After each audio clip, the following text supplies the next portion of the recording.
Hi, how's it going? I'm Marlene. Thanks for wandering by.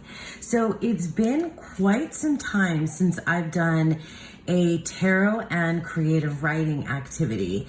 And this one has kind of been brewing in my mind for a little while. But for those of you who are unfamiliar, I've done a few of these tarot and creative writing exercises and activities. I'm a poet, so I'm not a fiction writer. Mainly poetry is my genre, but I loved teaching creative writing, and I love working, with different ways to do creative writing. And I think that the tarot and oracle decks are amazing tools to use for creative writing. And it's just fun. It's just fun for me to play with my cards in different ways. So in ways that aren't just for divinatory purposes, but they can be. So like in the past, when I've done these tarot and creative writing exercises, it's been part creative writing exercise, part tarot reading. Now, this exercise is very much more like a bit of a free-for-all based on the tarot decks that I have. So this might be something that you could replicate within your collection, or this might just inspire you to do something kind of branch off from here with your own tarot and oracle deck collection, or you might just enjoy watching how my brain works, whatever. But we're gonna do the exercise, and then if I want to, or if you want to, take a look at what cards end up on the table and take that as a tarot reading, then, we can totally do that too. So it's very dual purpose. This is really just a mishmash of tarot and oracle decks that I'm kind of putting together to create, to get inspired and create. I guess it could be a narrative, it could be a poem, it could be a play, it could be a movie scene, it could be anything, but I want to kind of like get some different pieces of, elements of a story, or elements of, basically elements of the story, and kind of just compile them all in front of me, and then just see where we go from here, like where we go. So we're just really gonna have a fun exercise and play. You can take it somewhere if you want to in terms of story or creative writing, or you can just have fun with it in the moment. So yeah, let's go ahead and get started with today's tarot and creative writing exercise. It's kind of like a deck free-for-all. Okay, so the idea for this began because I have been studying the Thoth Tarot for quite some time, and I know that the titles that appear on the Thoth deck are not all exactly the same, but many of them do come from the titles that are given to the cards from the Secret Order of the Golden Dawn, the Hermetic Order of the Golden Dawn. And so I'm sure there are other decks that have them on them, and there's lots of other titles, as well as the ones that appear on this Hermetic Tarot. Let me see, because I know I have it in my, hold on. It's right here. Sorry. I'm like, it's right here. So I'll flip through the Hermetic Order of the Golden Dawn, but also just so that you can see, I wrote them all down in my journal. Here we go. So I started so these are the Hermetic titles for the major cards. And there are more than just one, but I wrote down my favorites. So I'm not sure if my favorites are on the Hermetic Tarot. And then these are the court cards. Can you see them all? So like, for example, just looking at the Knight of Wands, he has a bunch of different titles. The Lord of the Flame and Lightning, King of the Salamanders. And then like the Princess of Wands is the Princess of the Shining Flame, Rose of the Palace of Fire, Princess of Empress of princess and empress of the salamanders. So they have different names, right? And then even I didn't finish writing the discs in, but even the minor cards have like a title. So all the aces are the root of the power of their element. And then, like, for example, the Nine of Wands is the Lord of great strength. So you can see in the Hermetic Tarot that we have, you know, the Eight of Swords, and then underneath is the Lord of Shortened Force. So what I was thinking, what I wanted to do is pick two of these and ignore, for now, ignore really the tarot title and just use the Hermetic title, and these will be our central characters. And I was thinking personally, I think I wanted to write like a bit of a romantasy, a romance fantasy story. And I wanted to have my two main characters, and like I can gender them or not gender them however the hell I want. But I wanted to use the titles from the Hermetic titles, because I just think that they're so grand. They just scream a fantasy novel, and I feel like I want to think about what these two characters would have to say to one another. So let's start with our main character, and then we're gonna pick out a love interest for our main character. I may or may not speed up this part, and then I'll show you, like, you don't even want to know, like, the what I have going on next to me. And I think most of these are mass market decks. I have a bunch of stuff next to me, so we're gonna have a pile on. Okay, so let's pick our main character first. And so our main character is going to be the daughter of the mighty ones. So for me, I'll keep this gendered as female, or female presenting. Okay, so we'll put it in the center, and we'll move things around as we need to. So we're gonna kind of ignore that this is the Empress. And now we want a love interest for the daughter of the mighty ones. So this is definitely somebody who is, maybe even a deity, maybe even the offspring of some great deities. So who is the love interest for the daughter of the mighty ones? Oop, we got something that. The Lord of Material Trouble.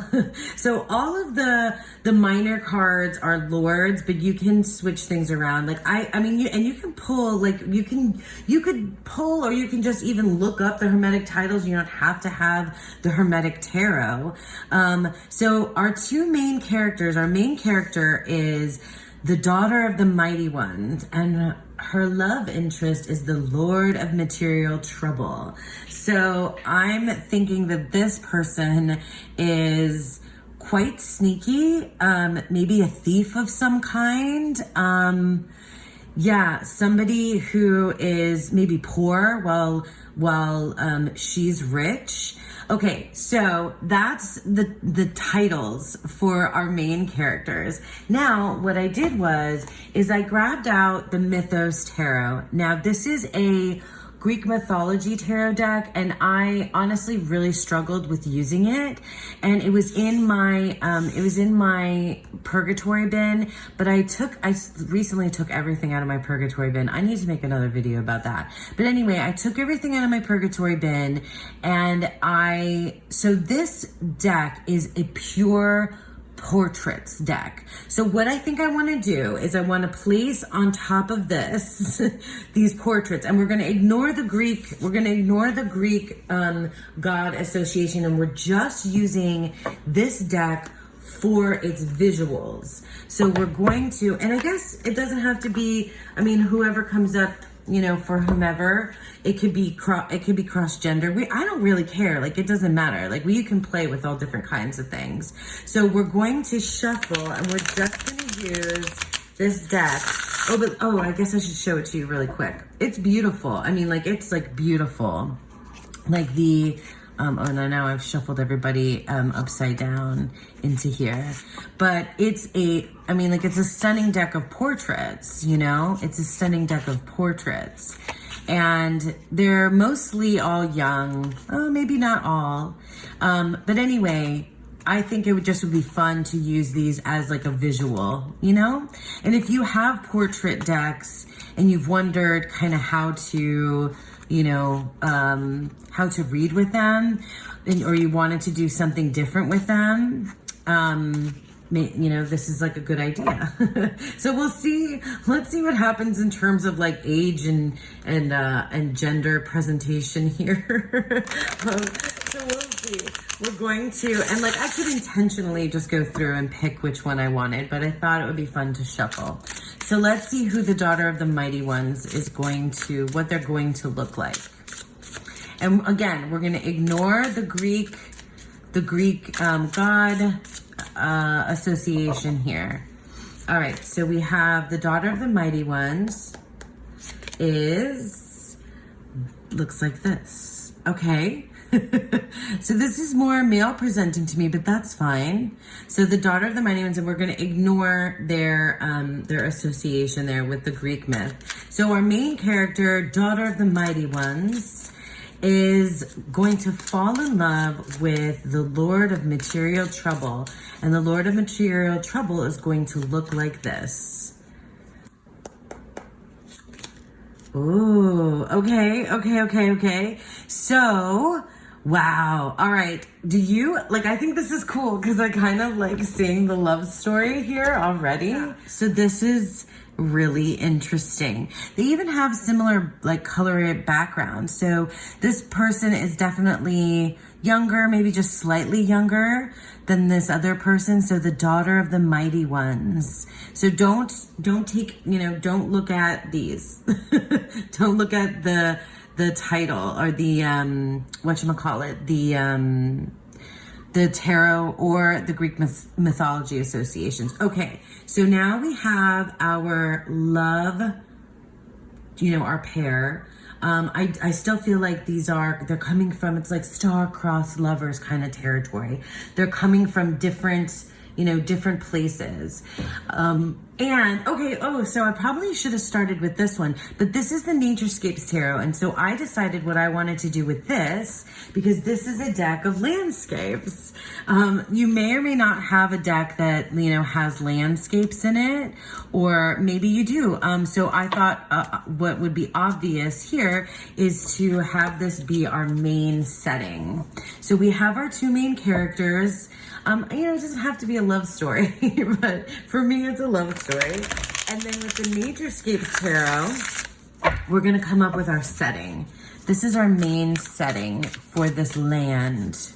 This is going to be the land, the main setting for this romantasy between the Daughter of the Mighty Ones. I'm guessing this is like somebody who really is like the child of, of like the king and queen, or the child of the emperor and empress, the child of deity, the child, of the Daughter of the Mighty Ones. And then the Lord of Material Trouble fully is a thief, a rogue of some kind. Bad news for the Daughter of the Mighty Ones. So let's pick the setting that we're in, and that's going to be here in this like green, lush land. Okay, so I moved things around a little. So we have this like mountainous, hilly, green, lush, very wild kind of country.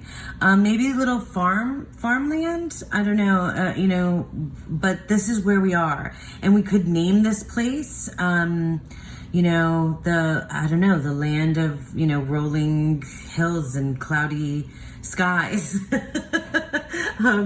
or something, like something better than that. So we could name this land. All right. So now what I thought I wanted to do is, because this is a fantasy, I could start coming up with like, I don't know, maybe there's magic in this world, maybe not. World building, this is kind of like, I guess, world building, story building activity. But so we have, and I'm still ignoring the the tarot associations. However, I do realize that we have double Empress here. Anyway, but that's for like if you want to do the tarot reading at the end.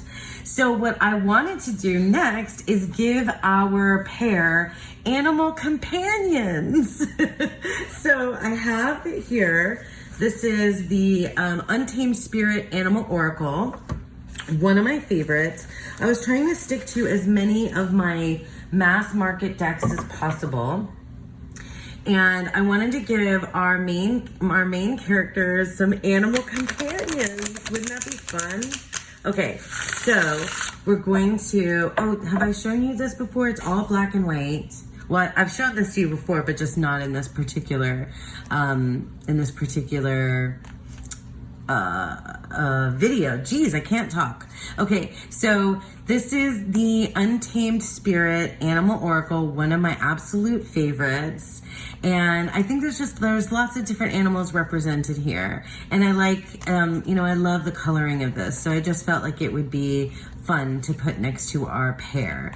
So for the Daughter of the Mighty Ones and the Lord of Material Trouble, in the green land of the, I don't know, rising hills, where they've fallen in love despite their difference in, economy.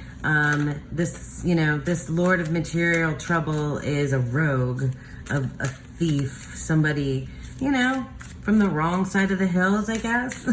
But each of them has an animal companion with them. Okay, and so here is the animal companion for the Daughter of the Mighty Ones. They have, a butterfly as their companion. I freaking love that. And then for the Lord of Material Trouble, their animal companion is, let's see, their animal companion is going to be a badger. Oh, I like that. Badgers are tough, man. What are the words here? Determination, mental energy, transformation, and poetry. Oh, so we can incorporate that into the character of our main characters too. So we have our setting, we have our star-crossed lovers here, kind of. We have their animal companions. And I just think it's really fun. It's really cool. And then, so a couple other things to finish round this out is I wanted to, I grabbed the Delanoite Oracle, and this is an oracle that has, it's fairy tale inspired. So I thought maybe I would pull a card from here and kind of think of it as like inspiring, taking ideas or taking tropes or taking things from a fairy tale, maybe twisting it on its head, or maybe, rewriting it or giving it something like more modern or switching something around. So like getting inspiration from a well-known fairy tale. Some of these I'm not familiar with, and then using it for our story here. So like I said, some of you may not have, a deck like this, but there's a lot of fairy tale inspired tarot and oracle decks out there. So if you have one, you might think about using it in this kind of more creative way, right? So this would be setting setting inspiration for, or giving us ideas for tropes that we could kind of rewrite, so we're going to see which one we get. Cinderella. Okay, that is amazing. So now we have a bit of an underlying sort of idea here that we could use and we could build from. So we can borrow ideas from Cinderella. It could be that our Daughter of the Mighty Ones is of age to get married. This could be the story of some like a more of a sideline character from Cinderella. This could be we could rewrite the animals that appear in Cinderella. We could take the Lord of Material Trouble and make that the Cinderella-esque character. There's so many fun things that we could do.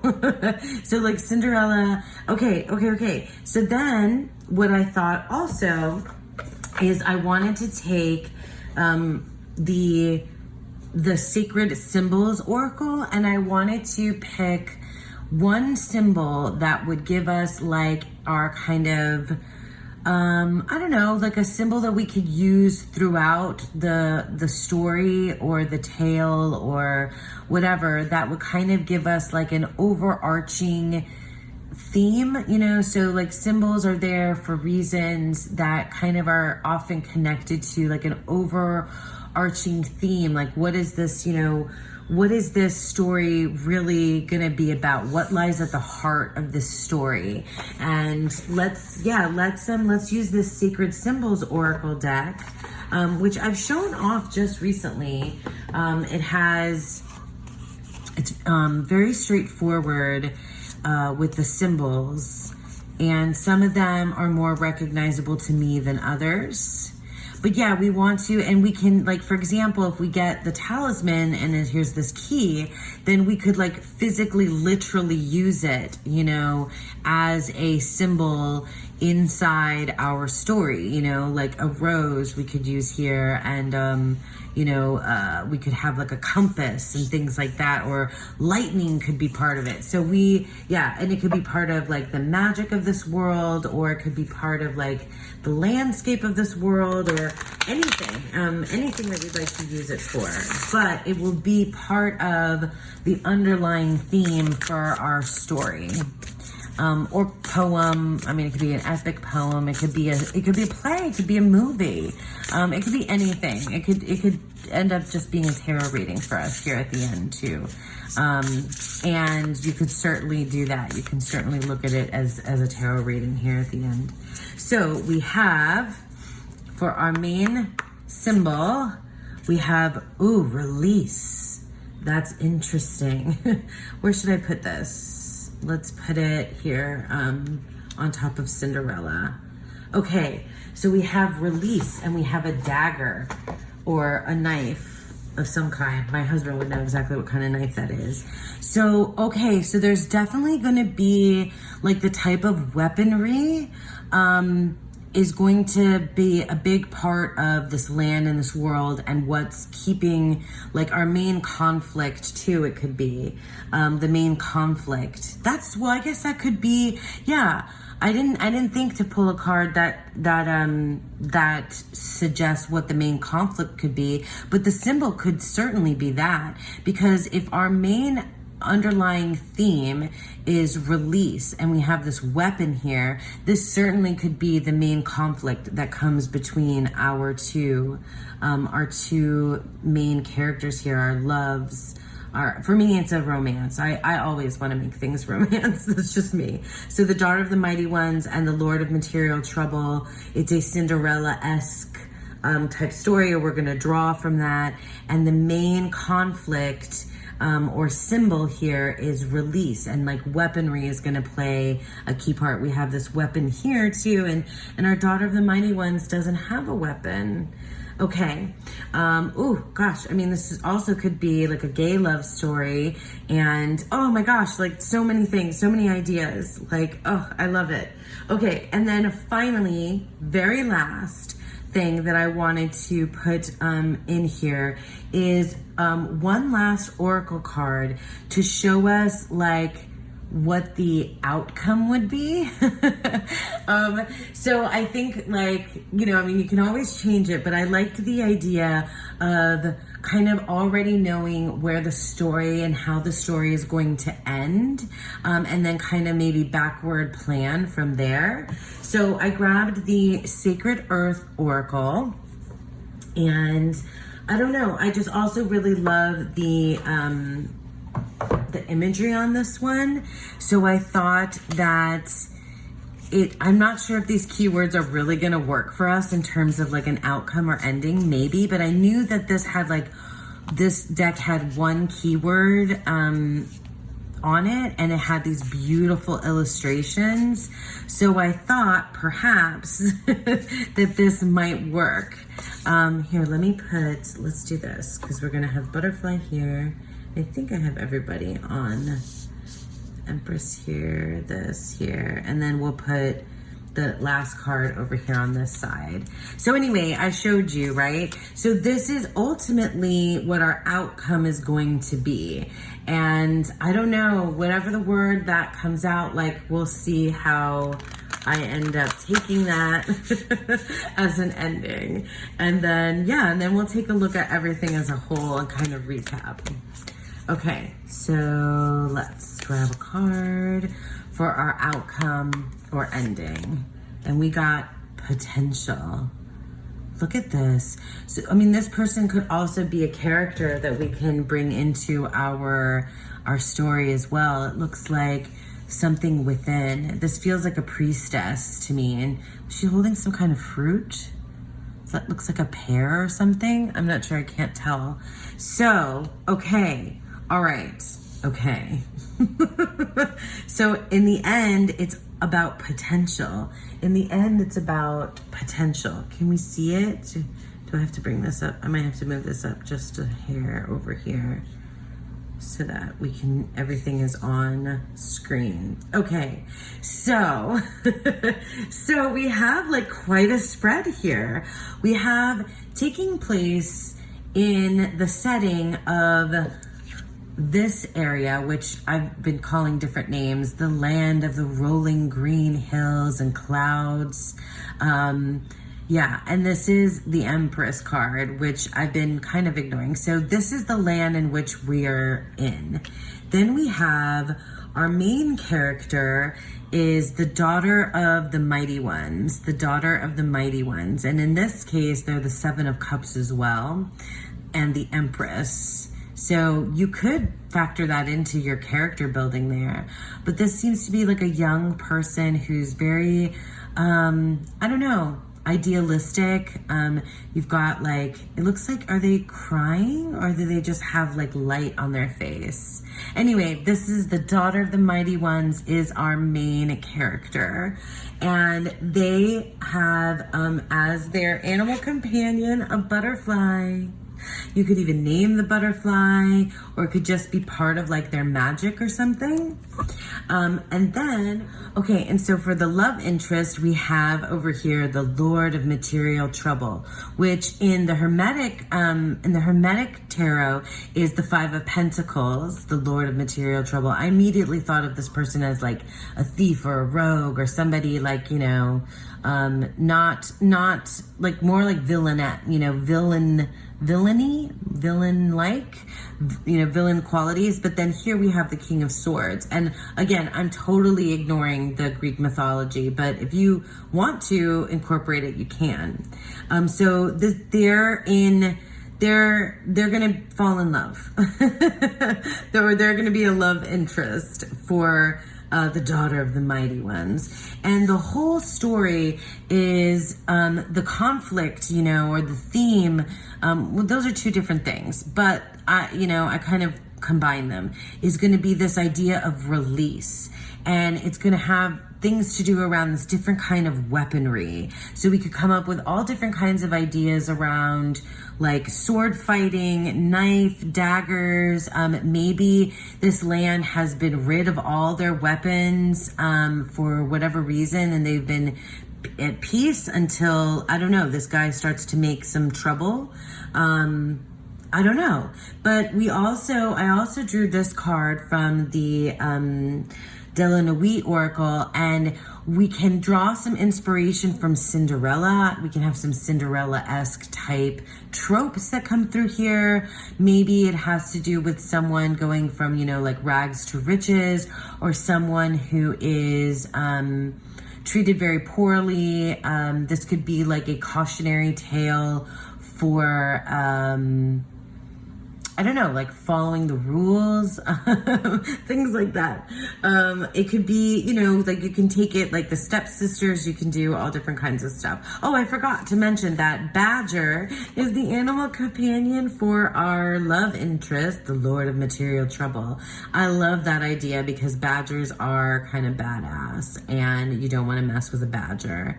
Determination, mental energy are the things that go. Release kind of feels, you know, like that butterfly-esque quality. And then finally, our outcome for our story here is potential.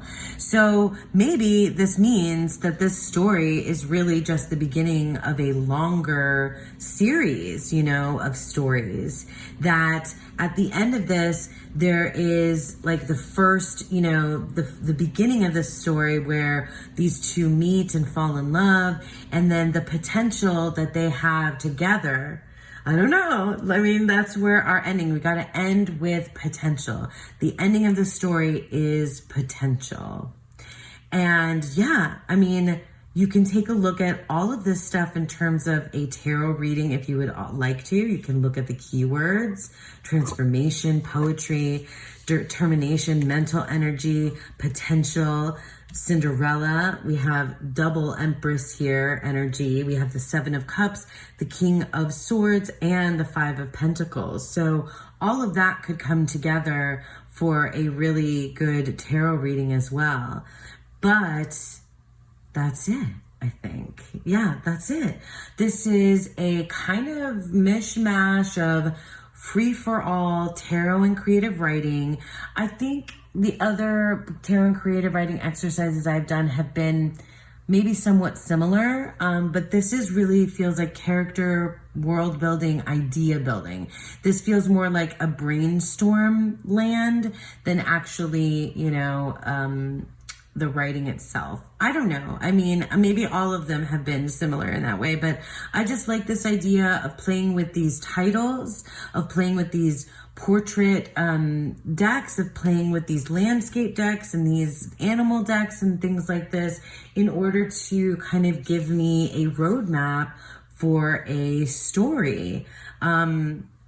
What do you guys think? Did you like that? Would you like to do something like this? Would you use the tarot in this way? Do you have ideas and inspiration from this particular exercise? Let me know in the comments below.